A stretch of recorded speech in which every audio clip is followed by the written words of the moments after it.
Nithyanandam, and welcome to all the Paramashivoham Level 2 participants. Let's now begin the session once again with the power manifestation. So, we have all completed the intense 3 hours Nityananda Yoga, and now to intensely bolt that energy into our nervous system, Swamiji has given us the beautiful opportunity to manifest the powers of Paramashiva. So, let's begin with the power of third eye reading. I request all the participants to please sit with your head, neck, and spine in a straight line. Make sure that you have your eye band and your piece of paper or something to write, whether it's your iPad. Just make sure you have something to write on. And let us move into listening to the Shastra Pramana once again, invoking the blessings of Paramashiva into our manifestation. So now let's chant the Shastra Pramana from the Vijnana Bhairava Tantra, Sutra 34, where Paramashiva reveals this beautiful science. Kapalantarmanonyasya tishthanmilitalochanaha kramena manaso dadyat lakshayet lakshamuttamam. Paramashiva beautifully says, by fixing the mind on the inner space within the crown center, sitting stably without any movement, having the eyes closed in succession. By this stability of the mind and inner space, through the power of third eye reading, one directly sees the ultimate goal, Lakshyam, having the vision beyond the sight that reveals any object or place, attaining the space of oneness with the source, Paramashiva. So this is the beautiful translation for this power. And now let's begin the manifestation. I request all the participants to now please blindfold your eyes. Take a moment to close your eyes and be seated.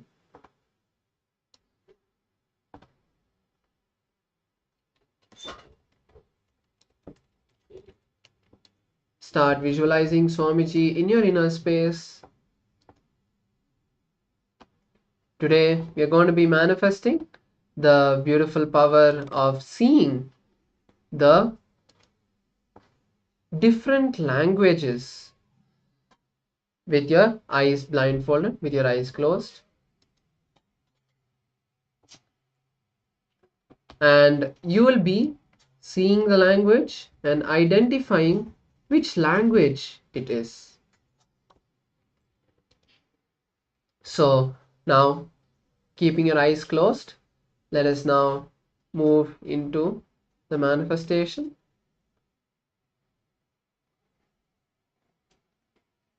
Start intensely chanting the Mahavakya, Om Nityananda Paramashivoham, connecting with Swamiji.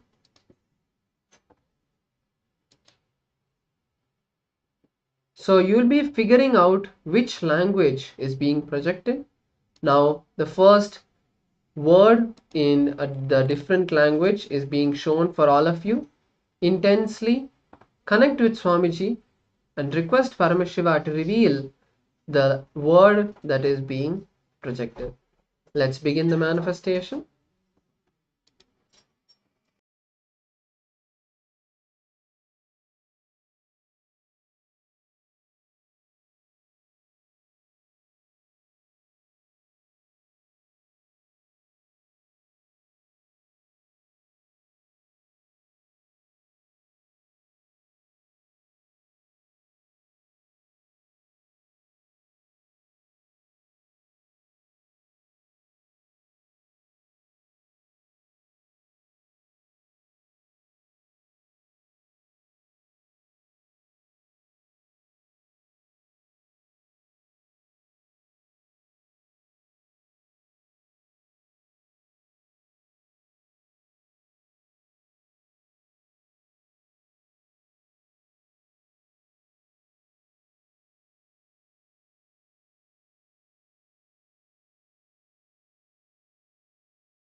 Yes.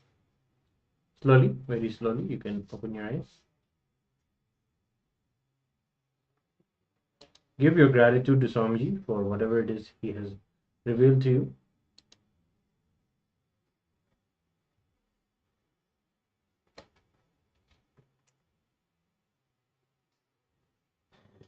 Pen down whatever was shown to you in your note.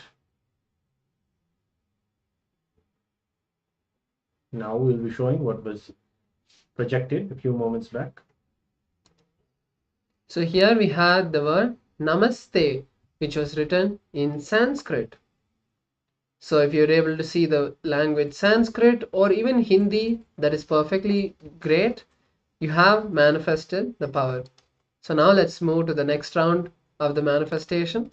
Once again, close your eyes and be seated.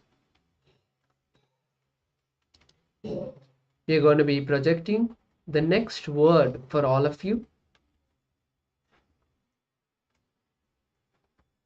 Close your eyes and connect with Paramashiva. Bring the visualization of Swamiji into your inner space. Now, we are projecting the next word for all of you. Once again, intensely connect with Paramashiva and ask Swamiji to reveal the word and the language that is being projected. Let's begin the manifestation now.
Yes, you can now slowly open your eyes.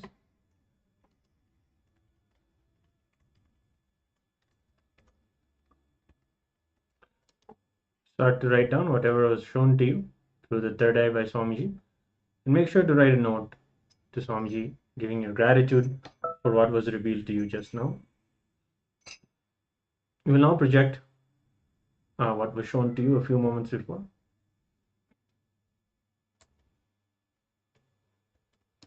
Yes, so here we have the word Dhanyavadaha, which is another Sanskrit word.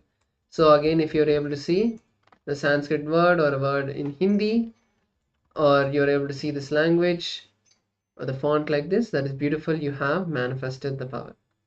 So take a moment to once again offer your gratitude and celebrate if you have been able to see what Swamiji has given and what Swamiji has shown to you.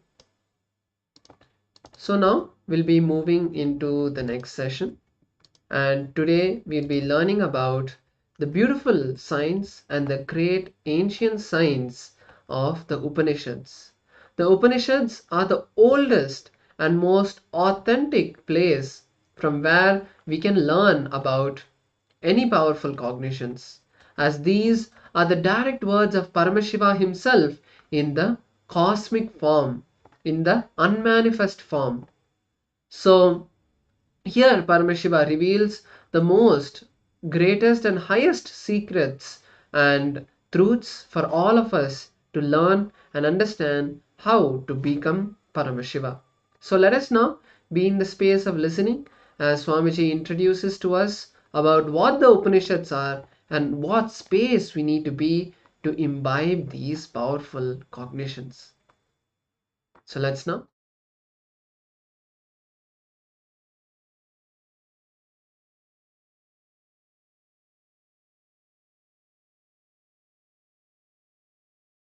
సంపూతిం చ వినాశం చ యస్తత్ వేదో భయగుంసః వినాశేన మృత్యుం తీర్త్వా సంబూద్యాం మృతమశ్నుతే. Just simple two line. It's the 14th verse of Isavasya Upanishad, the first Upanishad. I'll give you the translation. One who cognizes the pure essence of these both, the imperishable consciousness, the cause of manifestation, and destructible, the perishable, manifested entities. Simultaneously, such a person completes with the fear of death and transcends death by worshipping or by knowledge of the perishable entities, and reaches the imperishable consciousness, celebrates the nectar of immortality and bliss, the eternal space of oneness. Now listen. It's a literal translation I read out. The key word in this whole Upanishad, you need to understand what Upanishad is trying to convey it to you. Listen.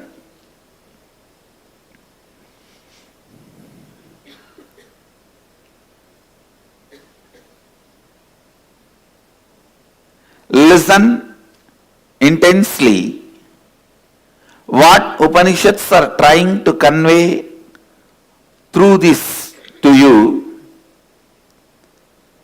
The first thing, the key word, what you are worshipping in your life. Please understand.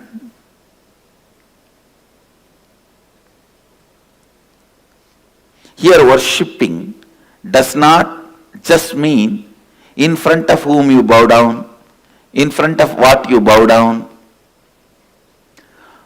What you think as goal of your life, what you remember again and again. Please understand. You may be bowing down in front of Shiva deity for money, then you are worshipping money. Whether it is right or wrong, don't bother now. First let us diagnose, understand what you are worshipping in your life.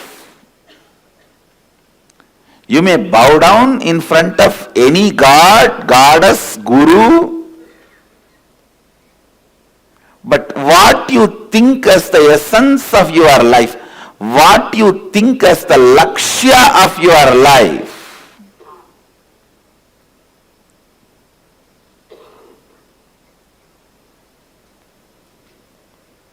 that is what you are worshipping.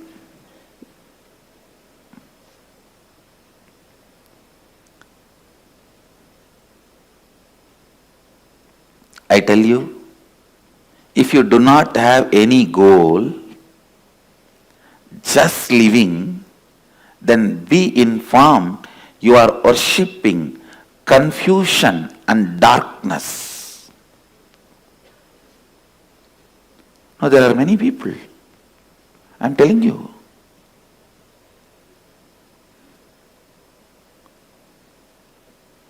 They think, let us drag on the life. At one day something will happen, everything will become all right. No. You are worshipping darkness and confusion. If you are not standing up for yourself, you are only worshipping darkness and confusion.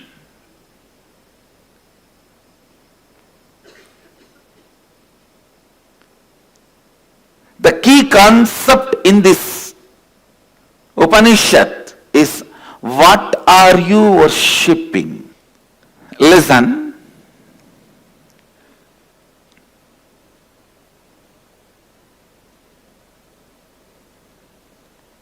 When Upanishads say, Sambudinja vinasancha yastatveto bhayagunsaka vinashena mrityum dhirtva Sambudhyam mritamashnute.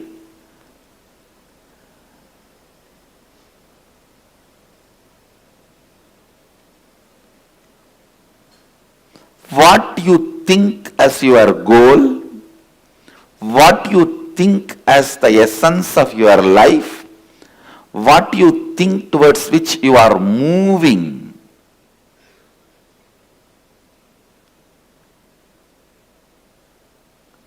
in your life, you are worshipping that.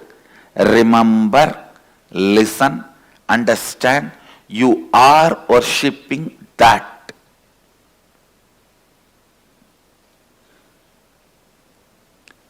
Today I wanted Vakyartha Sadas on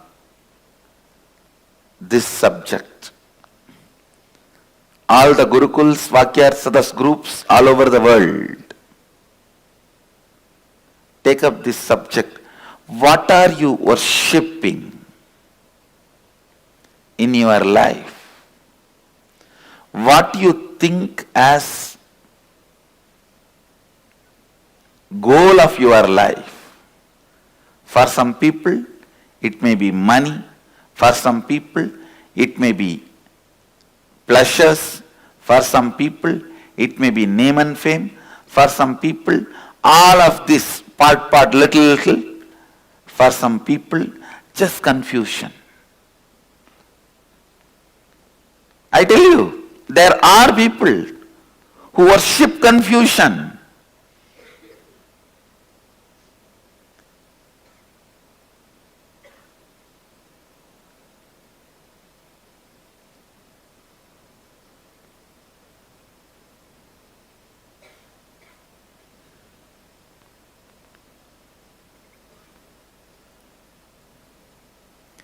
How you bring any problem, I'll find solution. I have some people, you bring any solution, they will find a problem for it. No, I have some people.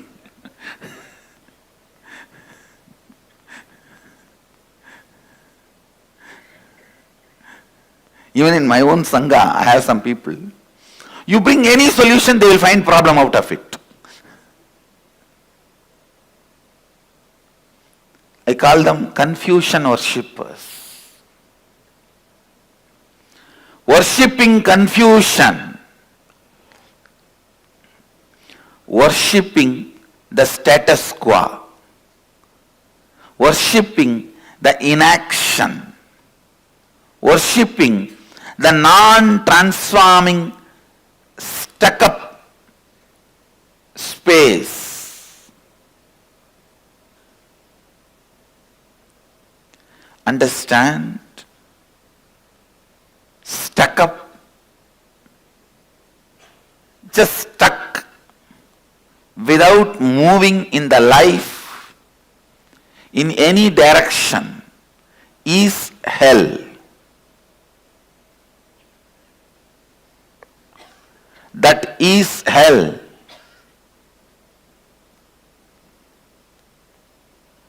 Stuck without moving in any direction.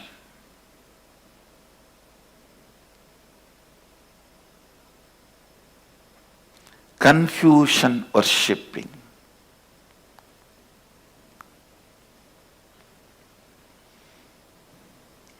First find out what are you worshipping in life.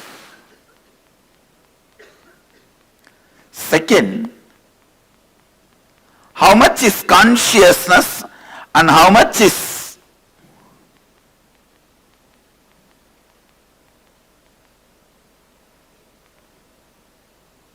materialistic,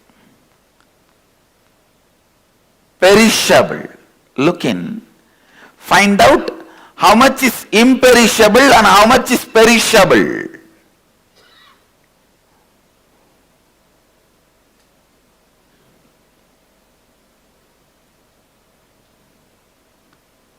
What is imperishable which you are worshipping in you?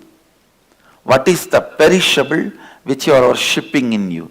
For example, some part of you may feel, I think I should have name and fame, recognition, money, all pleasures in the life. And some part of you, yes, but all this is not going to be the end. I need to be achieving something eternal which does not move, which cannot be taken away. Just see how much of you wants perishable, how much of you wants imperishable. Sambudhim cha vinasham cha yastat vedo bhayagum saha vinashena mrityum tirtva sambudhyamritam ashnute. Analyze, what are you thinking? What is moving you? What are you worshipping? What is in the center of your heart? Paint it. Don't try to paint Shiva. Find out why you are worshipping Shiva. That only you are really worshipping. I call it gambling bhakti. People come and tell me, Swamiji, if you do this for me, I know you are incarnation. As if I am waiting, I have to prove me to them.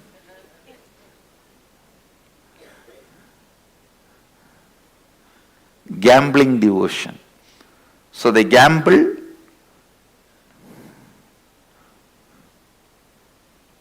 If you do this, this. If you do this, this. Swamiji, if you give me 10 crore in lottery, I will accept you are enlightened. Or if I give 100 crore, you will accept I am incarnation. If I give 1,000 crore, then you will accept I am a god. So I have to, establish my godhood by giving 1,000 crore to you in lottery. Understand? When the devotion, feeling connection happens, you being showered with what you want is different. When there is a gambling game is going on, your so-called devotion is different.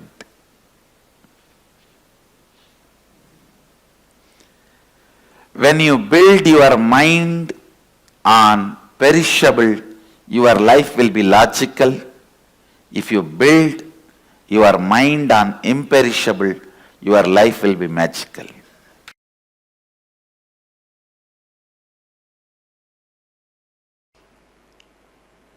Please recite along with me.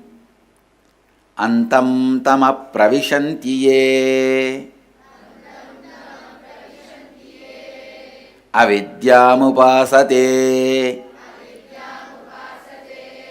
tato bhuya ivate tama yavu vidyayam rataha. Those who worship avidya, ignorance, that veils the true knowledge of truth, consciousness, enter into blinding darkness characterized by the absence of perception, but into greater darkness of ignorance than that enter they who, considering themselves as scholarly and learned, are engaged in vidya, the incomplete knowledge acquired for vested interests, characterized by the impure perception of truth and consciousness. See, this verse talks about two types of people. One, who worship ignorance. Second, who worship of truth. Knowledge for the sake of vested interest, not for the sake of knowledge itself. Understand? Knowledge for the sake of vested interest, not for the knowledge itself. When you start worshipping the knowledge for the sake of knowledge,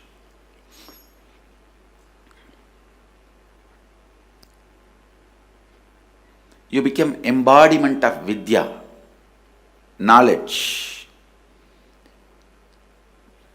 But if you are worshipping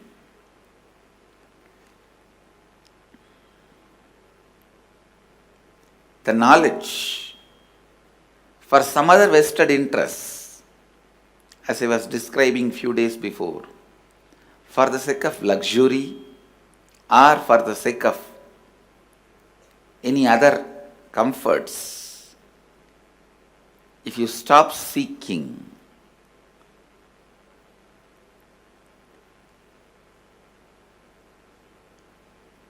you will be suffering with the off knowledge, the incomplete knowledge, the impure perception of truth, consciousness. I am telling you, please understand, when you enter into the search of spiritual knowledge, seeking, you will have such liberating truths about freedom,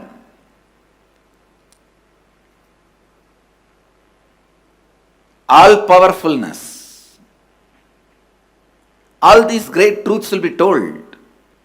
But be very clear, unless they become experience, don't try to mess up with the concepts of freedom. Please understand, most of the time, giving into your patterns, you will start declaring as freedom. You will say, after all, I am enlightened, I am a soul, I am free. Then finally, go and eat the beef. Ramakrishna says beautifully in an example.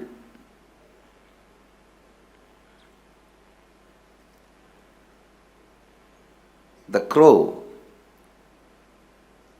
may try to boast about itself, but finally end up in eating what it eats from the dustbin, dirt. So understand, most of the time, these so-called knowledgeable people also, with the incomplete knowledge, they give in to their patterns and declare they are free. Please listen. I'll give you a more clear example. Without becoming Paramahamsa, try to live like a Paramahamsa. Really, without getting to the space of non-attachment, trying to live as if unattached. Listen.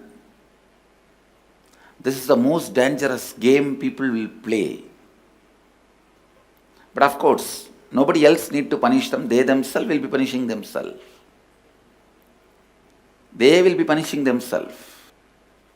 Giving into your patterns cannot be freedom. Here, what Upanishads are trying to tell, I'll expand. Listen, step by step.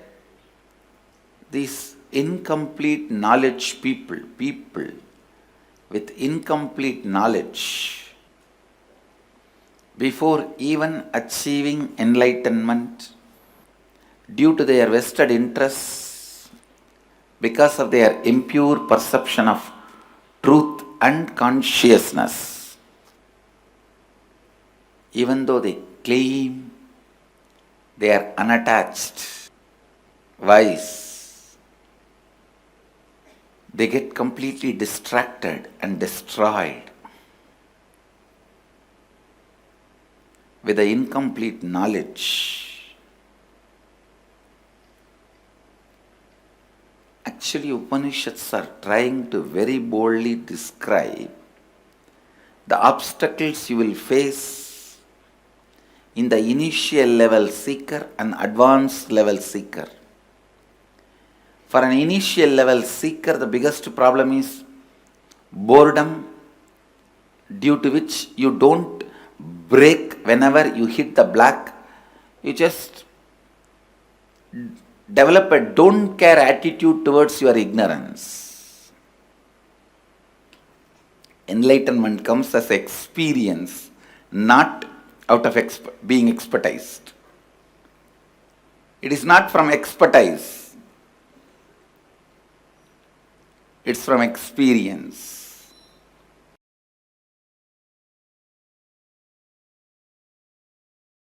Agnenaya supadaraye asman vishwani deva vayunani vidvan yuyotyas majjuhuranamena bhuyishtande nama uktim videma. O Agni, the fire god, knower of all our actions and all that is worth knowing, you must take us along the righteous and auspicious path of completion, leading us to experience the supreme consciousness, the original space of complete completion. O God, consciousness, may you remove all our incompletions that are obstacle in our good path of completion. Beyond coming and going, birth and death, unto you we surrender with many reverential words, bowing down again and again. Listen. If I squeeze this all 18 verses, the essence I see is intense seeking. Seeking is the way God in you wakes up. Understand? Seeking is the way the God in you wakes up.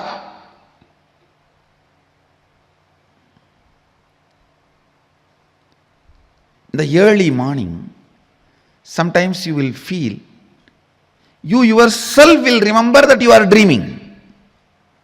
That is the way you wake up. How many of you have experienced the state what I am describing? Same way, listen.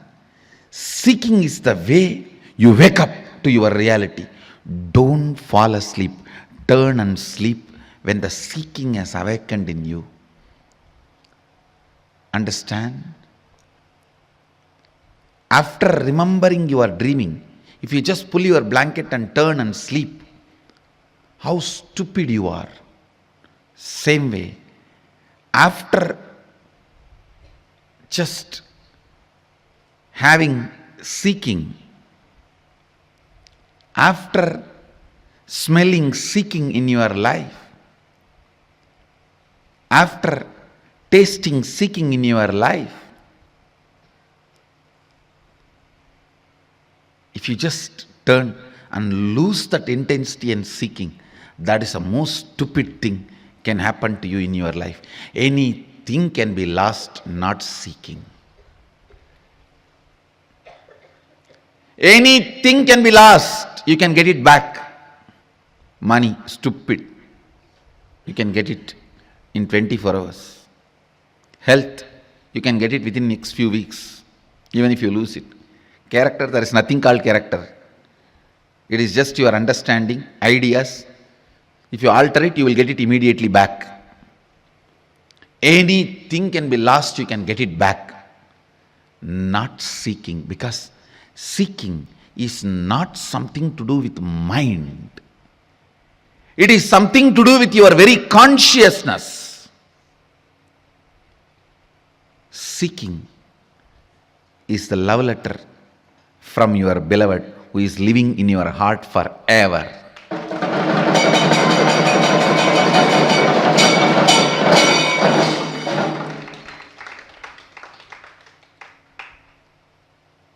If you miss that, you may have to wait for ever and ever to get the second letter.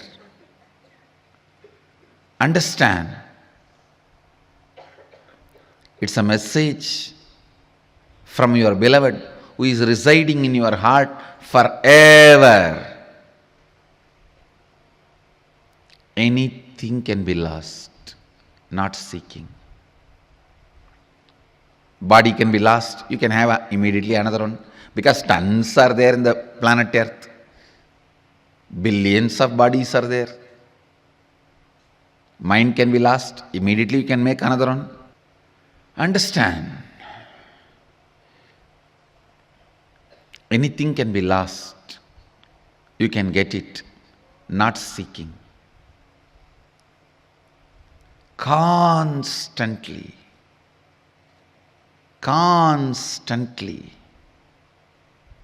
keeping your inner quest alive,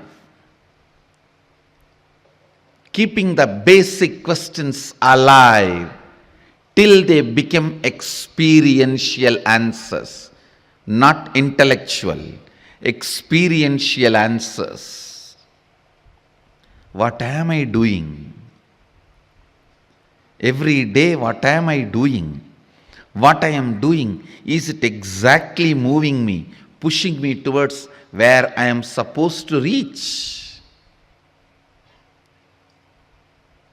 What am I doing? Where am I going?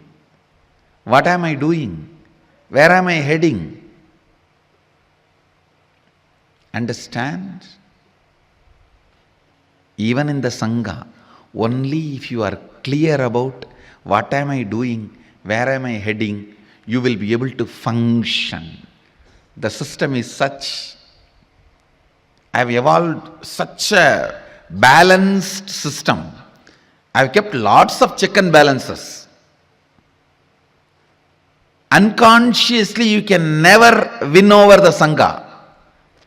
You can never become a Mahant, Sri Mahant, or head of the Sangha by your so-called social, political efficiency unconsciously. You just remain in unconscious, but just because of your socio-political strength, power, you can become head of the Sangha will never happen here. I have made enough of check and balances. Constantly you have to remember, what am I doing? Is this helping me to head? Where am I supposed to reach? Only with the seeking if you function, you will be fueled from right source. Understand? Your fear should not fuel you. Your greed should not fuel you. You should not work out of your fear and greed. That does not mean you will not work. There are many stupid fellows. I should not work out of fear and greed, so I don't work. Understand? Drop the fear and greed, not the work. No, there are people. I should not work out of fear and greed, so I don't want to work.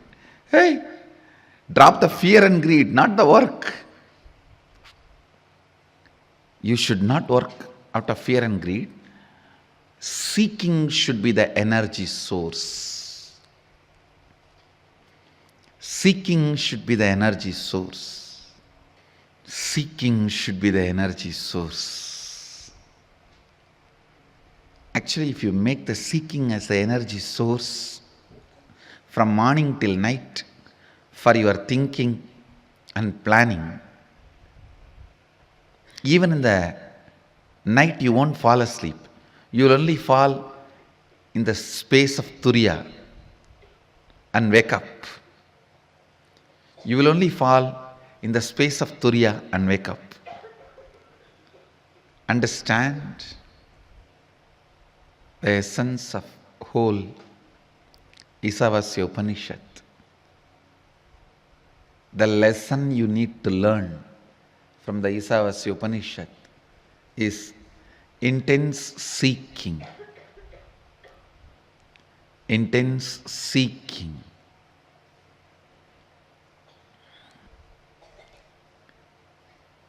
The 18th verse emphasizes on praying and surrendering. Ultimately, man cannot make it. Only God has to make it. Only He has to make it for you. So that is why, O God, consciousness, may you remove all our incompletions that are obstacles on our good path of completion, beyond coming and going, birth and death. Unto you we surrender with many reverential words, bowing down again and again. Bowing down again and again. Agnenaya Subhataraye Asman Vishwani Deva Vayunani Vidvan Yoyotyas Majjuhuranamena Bhuyishtam Dama Bhuyishtam Denama Uktim Videma. The surrender, the devotion. Actually,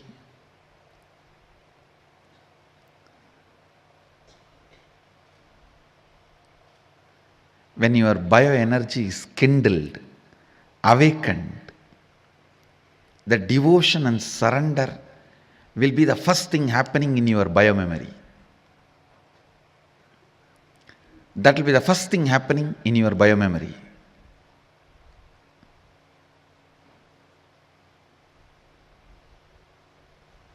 Your whole body and mind will start tasting devotion and surrender. Agnenaya Subhataraye Asman Vishwani Deva Vayunani Vidvan Yotyasmajjuhuranamena Bhuyishtam Denama Vuktim Videma. Every time when I chant this verse, throat feels so sweet. Because the way it is described, we surrender with many reverential words, bowing down again and again. Bhuyishtam denama bhuktim videma Pranamami muhurmuhu means bowing down again and again. When the gratitude overflows, that's the only thing you know to do. Nothing else can be done. You don't know what to do. Pranamami muhurmuhu. Bow down again and again. When your bioenergy, God particle, Kundalini Shakti is awakened, you will feel tremendous seeking in your biomemory. Suddenly you will see the cognitions you built about you, everything is collapsing like a Hindi movie climax. How in the Hollywood, Bollywood movie climaxes, always they have to collapse at least 2-3 buildings. Only then climax will happen. How those buildings collapses. You will see your cognitions collapse. Not for bad, but for good. Because the right expansive cognitions will start happening, I tell you. That is why I am saying, when the seeking happens in your life, 10 times more you should be micromanaging and planning. Only then the seeking is being filled in your biomemory, or your biomemory is getting shaken by that seeking.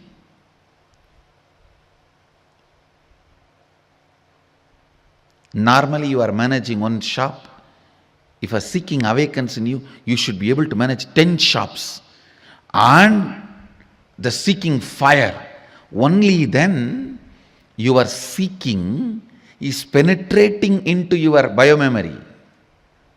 Otherwise, somewhere the wrong tube connection, it goes somewhere else. Understand. When the God particle, the Kundalini Shakti, bioenergy awakens in you, the first thing will happen, your biomemory will be shaken with seeking. Everything, the old cognition will start shaking, shivering. Like Bollywood movie climax. How the buildings collapse, cars explode. Your old cognitions will explode, collapse. And the new will start happening. New cannot be exploded or collapsed because it will be stone. The first thing will happen in your biomemory is seeking, exploding. In your muscle memory, so much of energy will happen. Suddenly you will see the tiredness disappears. So much energy to live your day-to-day life. So much joy to live your day-to-day life. This Nithyanandoham experiences.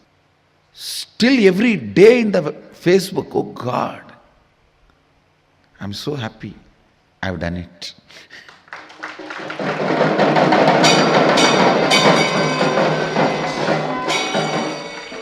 Every day, stories after stories. We are in different world. We have not stopped smiling. We have not shut our mouth. We don't know where we are. One kid completely got healed from autism. Some 5 scale, something they were saying. And now nothing is there. Everything is clean.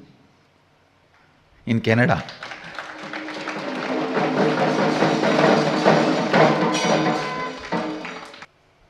I am venturing into the next experiment. Loading that same frequency of bioenergy into Spatika Linga. I am loading into 3 Spatika Lingas. And the process is successful. Understand? First time I am venturing into this. Same frequency of that bioenergy loading them into 3 Spatika lingas, and I am sending it. Anybody who gets the darshan, touches or does any puja, you will have the same effect of Nithyanandoham process darshan.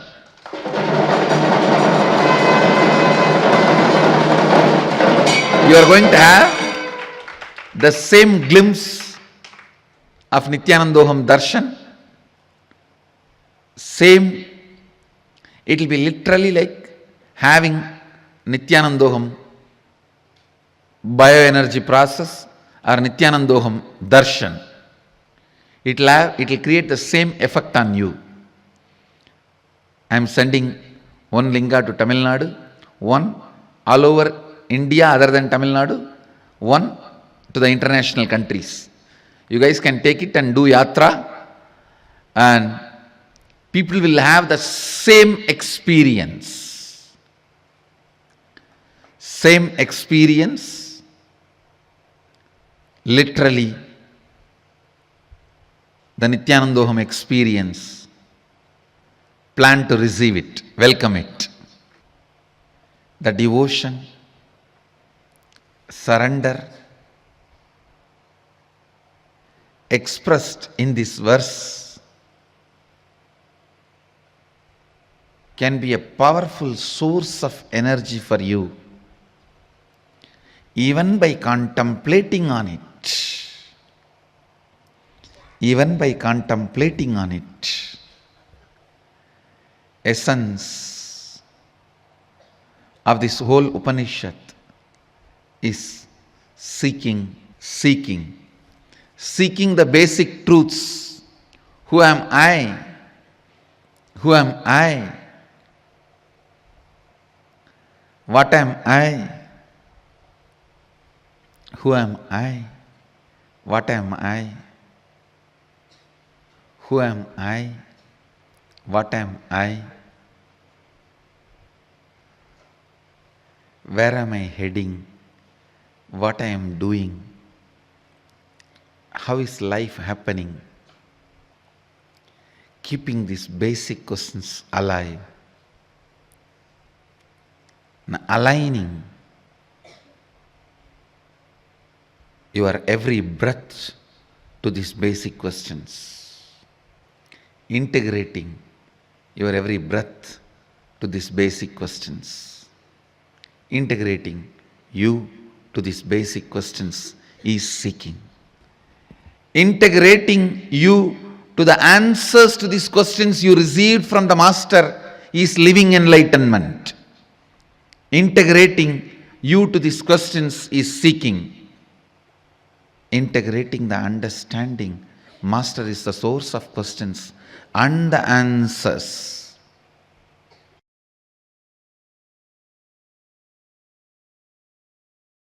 Please recite along with me. Anyadeva Kurvidyaya Anyada Kuravidyaya Iti Shushruma Dhiranam Enastat Vichachakshire. Yes. The translation.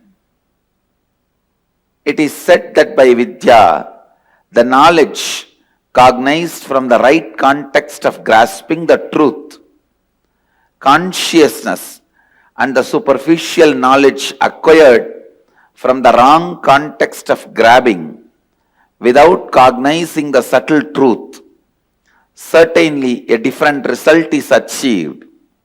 Similarly, it is said that by avidya, the authentic actions and the ignorant actions, a very different result is achieved.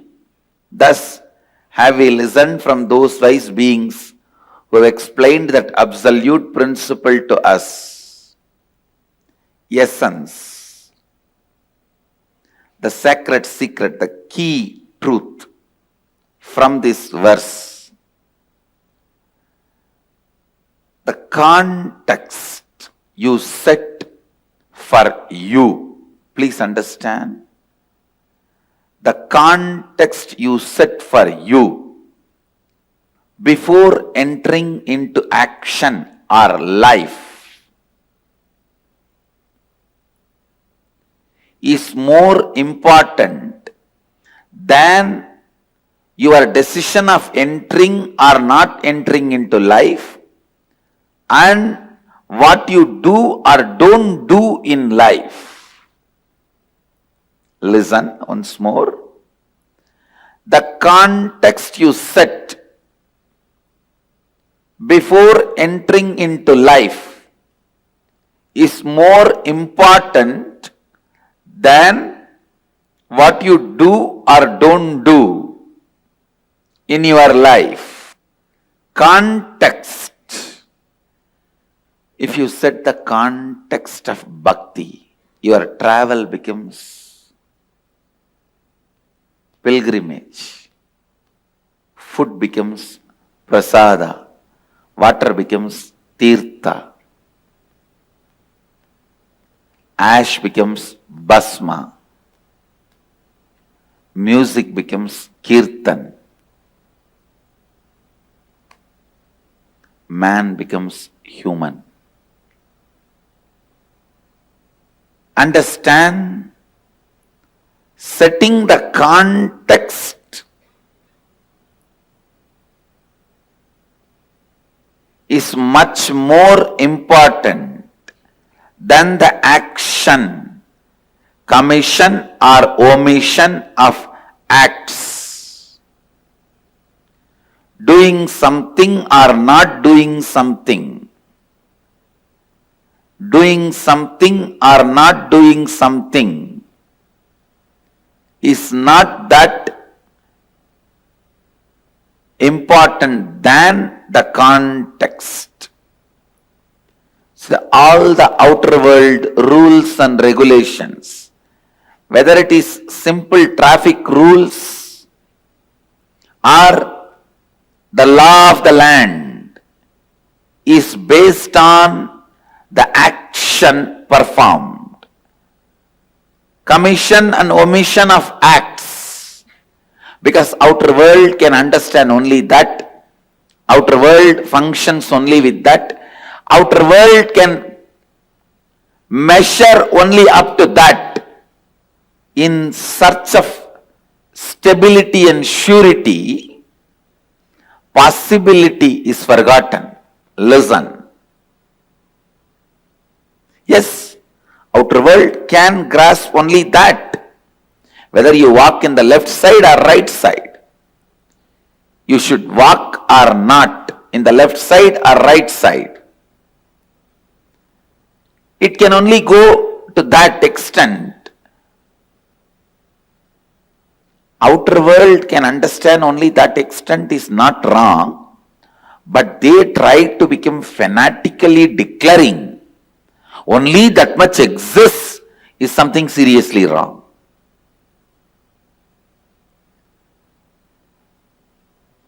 The outer world, materialistic beings, developing rules, regulations, laws, whether we should walk in right side or left side, whether we should go in left side or right side, whatever. Forming those rules, nothing wrong, useful for day-to-day life. But when they try to declare, there ends the matter of life. Nothing further exists. Something is seriously wrong. Then something is seriously wrong. Things which may be conducive, guiding you in day-to-day life, may not help you, may not be conducive, may not be useful in life and death life. Understand? There is something called day-to-day life and something called life and death life.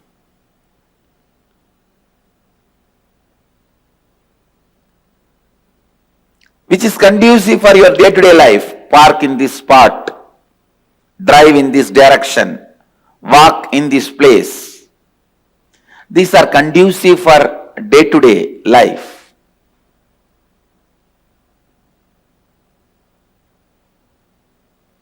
When these people who form the day-to-day life's laws, rules, try to dictate the larger truths or interfere in the field of larger truths, there starts confusion. There starts ignorance. There starts manipulation. There starts exploitation. There is no lane system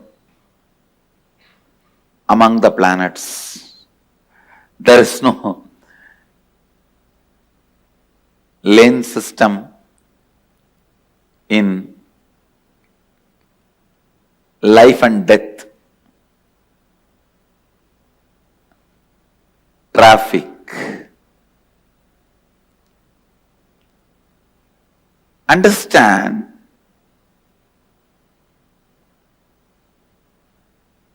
the context set for day-to-day life may not be sufficient for life and death life.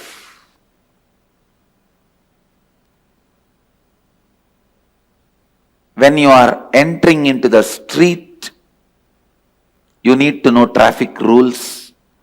When you are entering into life, you need to know the laws of life, the truths of living enlightenment. Setting the context before you enter into life.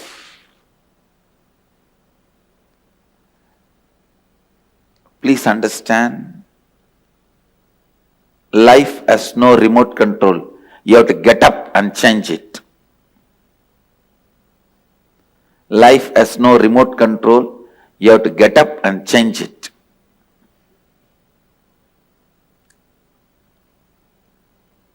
Setting the right context before you enter into the life. If you have the right understanding and context, so much of activism,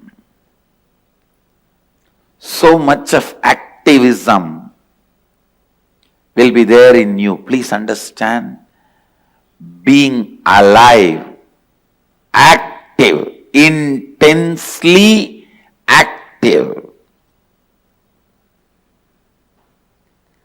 is one of the first qualification for spiritual life. Yesterday, one of my Mahant, I asked him few questions about this vision department, which is relaying my satsangs every day. Actually, they dig almost how Vishnu digged at the feet of Shiva. They dig a huge pit in front of me to fix this. All the electronic equipments, I was asking about it, and some security issues I was talking. For that he replied, after all I want enlightenment, why don't you give that and leave me? The wrong concept of enlightenment. Understand? Many times you guys think enlightenment is like a puri, bonda, bhaji, vada or pizza, sundal available in the street. I'll have to just deliver it to you and you can grab that and run away to one corner of your room and eat it secretly without anybody's knowledge. No. Have the right context, intense energy and activism. Understand? Intense energy and activism. It is activism There starts the first step, enlightenment. Intensely alive, intensely active, intensely intent. Your intention should have intensity. The context set for life plays a very important role than commission and omission of acts. Because I have seen some of the richest people in the world, but having so much of anger and irritation about the society which demands them to make more money, which respects them only based on their net worth.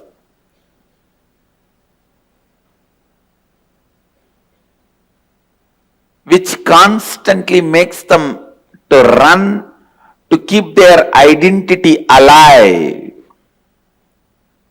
Please understand. I have seen some of the poorest human beings in the world who earn meal by meal.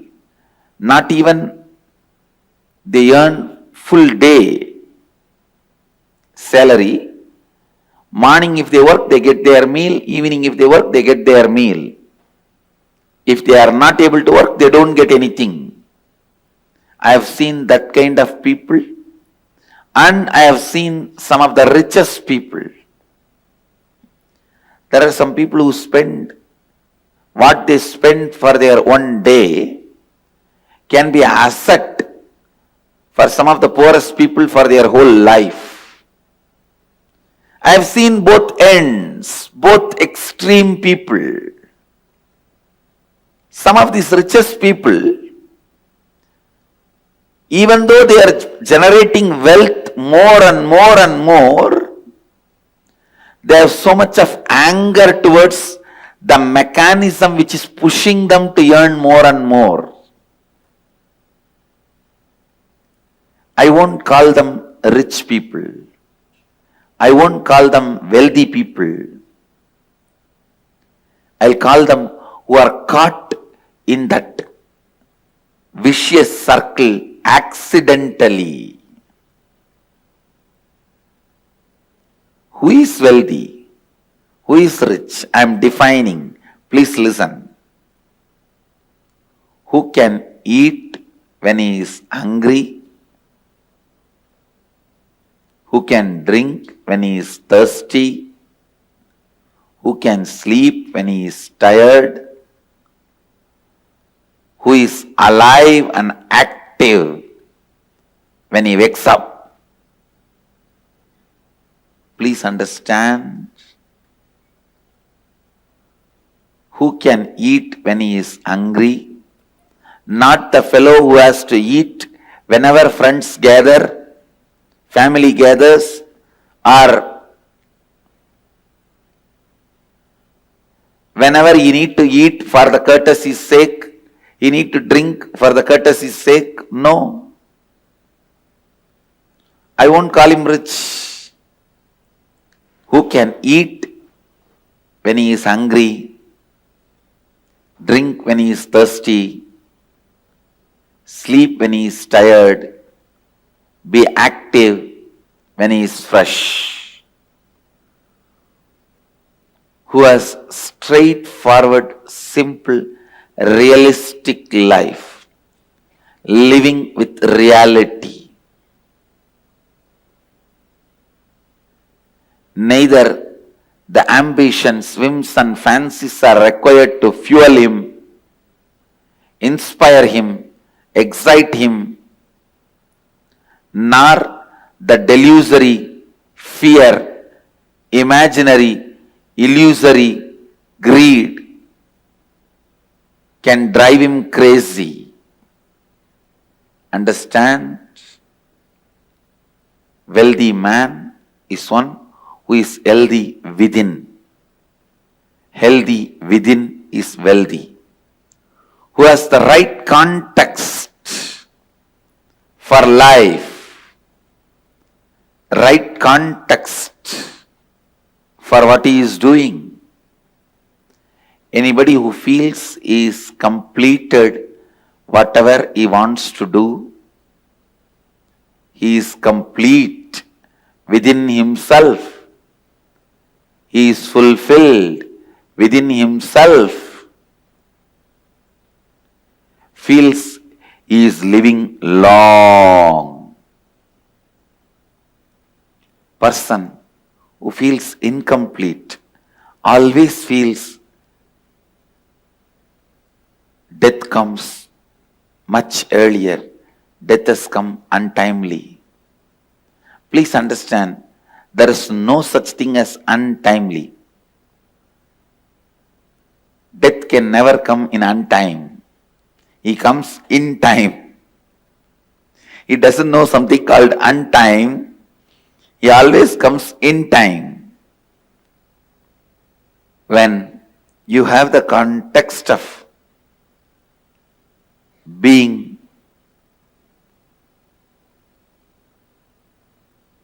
in the space of fulfilled, content, complete, you feel life has so much to offer. It's so rich, so vast.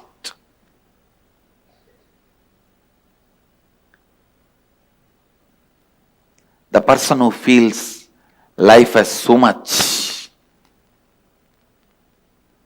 to offer, life itself is too much, is wealthy. He lives wealthy life.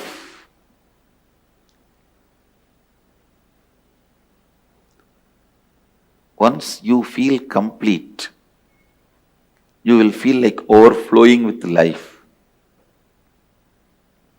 sharing it with the whole world. Actually, enriching happens only after thoroughly you feel complete. You support others. You enrich others. You enrich everyone's life only when you feel fulfilled, completely complete. Setting the context of completion brings activism in your life. That activism is the first step for living Advaita. Again, I am going to repeat the same truth, maybe 11,248th time. Bring completion to yourself before entering into anything. Bring completion into yourself before entering into anything. There is no hurry in life for you to jump into something without having completion and destroy it. Bring completion into your life. Purnatva. Bring Purnatva into your life. Only when you enter into the space of Purnatva, you experience the love current of Mahadeva. Only then you experience love current of Mahadeva. Understand?